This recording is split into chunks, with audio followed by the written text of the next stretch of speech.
জুলাই গণ অভ্যুত্থানের সেই সংহতি কি তবে ফিকে হয়ে আসছে?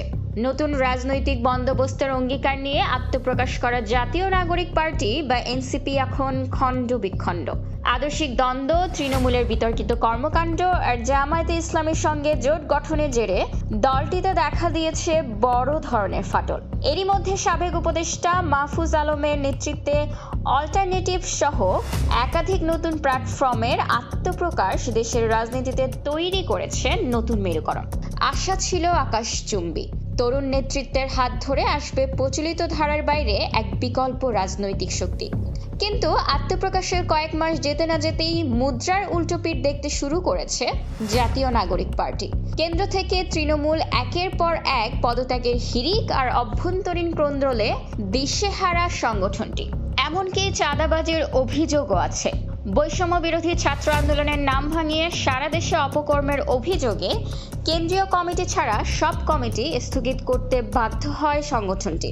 তারুণ্য নির্ভর দলটিতে ছাত্র রাজনীতিতে ব্যাপক ভরাডুবি দেখা গেছে।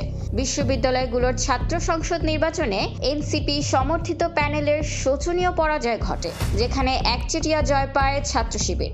এদিকে এনসিপি থেকে বেরিয়ে গঠিত হয়েছে একাধিক নতুন প্ল্যাটফর্মের। আপ বাংলাদেশ এবং এনপিএ এর মধ্যে অন্যতম। সবচেয়ে বড় আলোচনার জন্ম দিয়েছে সাবেক উপদেষ্টা মাহফুজ আলম।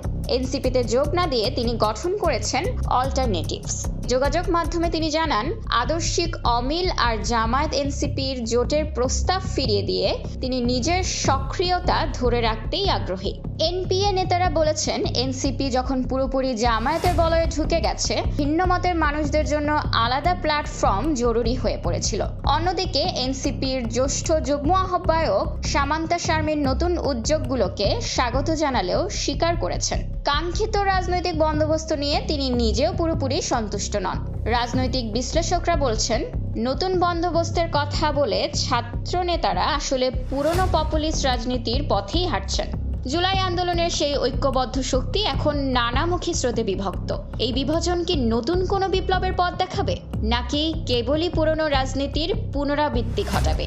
সেটাই এখন দেখার বিষয়। খোলা কাগজ, ঢাকা।